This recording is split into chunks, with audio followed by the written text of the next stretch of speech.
Est-ce que vous savez qu'il y a des personnes qui aiment le sexe et qui aimeraient avoir un rapport sexuel au moins 2 fois par jour? Ouais, comment il dit? Il dit que 2 fois c'est petit. Ça veut dire que c'est un problème pour lui.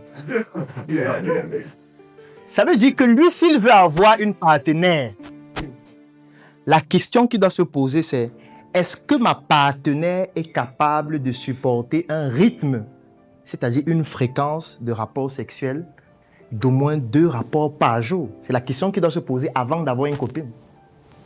Et la copine doit répondre à cette question.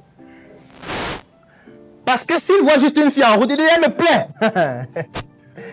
Et puis il commence à sortir ensemble. Ce qui va se passer, c'est quoi? C'est qu'il y aura des frustrations. Des frustrations, en fait, qui sont de ton fait. Parce que tu ne t'es pas posé la bonne question avant. Donc, il y a beaucoup de projets qu'on développe comme ça qui, en réalité, ne répondent pas à des bonnes questions. Et c'est ça qui nous pousse, en général, à commettre des erreurs qui peuvent être fatales. Ça ne veut pas dire que le fait de se poser les bonnes questions empêche de commettre des erreurs, non. Mais sauf que vous allez commettre des erreurs sur le chemin qui correspond à votre réussite, parce que chacun de nous a sa réussite. Donc, on va faire un premier exercice qui consiste à ce que chacun se pose 2 questions concernant son projet.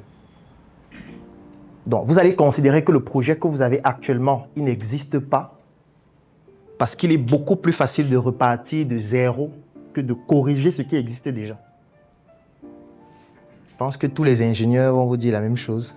Si vous avez une maison qui est déjà construite, vous entrez dans la maison, il n'y a aucune aération. Parfois, vous arrivez dans une maison, il est 11h30, mais il faut allumer pour voir. Et tu es dans la maison, tout est noir le matin.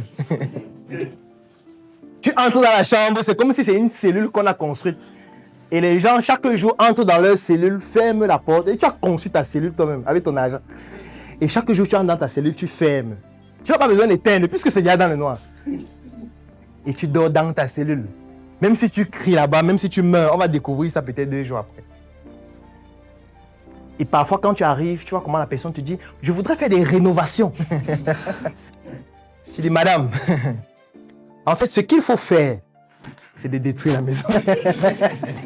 Non seulement ce sera moins coûteux, et on aura un meilleur résultat à la fin. Donc parfois, pour avoir de bons résultats, il faut tout arrêter, totalement. Et se reposer d'autres questions avant d'aboutir à une solution. Moi, j'aime toujours dire, ce n'est pas en voulant améliorer la bougie qu'on a créé l'ampoule électrique, non. Vous savez qu'il y avait la bougie. Donc on ne s'est pas posé la question comment améliorer la bougie, c'est ça qui a conduit à l'ampoule, non. C'est qu'on a pris la bougie, on l'a jetée. On a dit que le truc ne marche pas. Comment on peut faire pour éclairer sans la bougie? Et c'est ça qui a poussé à des réflexions dans beaucoup d'autres disciplines. Et on a eu l'ampoule, les LED et tout ce qui va avec. Donc parfois, il faut tout arrêter, se reposer d'autres questions et recommencer avec de nouvelles questions plus précises et plus concises. Donc on va faire une pause de 10 minutes. Pendant cette pause, chacun va être seul dans son coin, on ne cause pas. Parce que ces questions, ce n'est pas ensemble. Chacun doit se poser ses questions à lui-même. Donc, soit vous restez là seul, si vous avez un casque, vous mettez le casque. Si vous pouvez aller dehors, vous partez dehors. Si vous pouvez descendre même de l'immeuble, vous partez, vous baladez, vous revenez. Et quand vous allez revenir ici, il faudrait que vous ayez au moins 2 ou 3 questions concernant ce que vous comptez réellement faire de votre vie. C'est quoi votre réussite et comment est-ce que vous comptez l'atteindre? Est-ce que vous avez compris l'exercice? D'accord.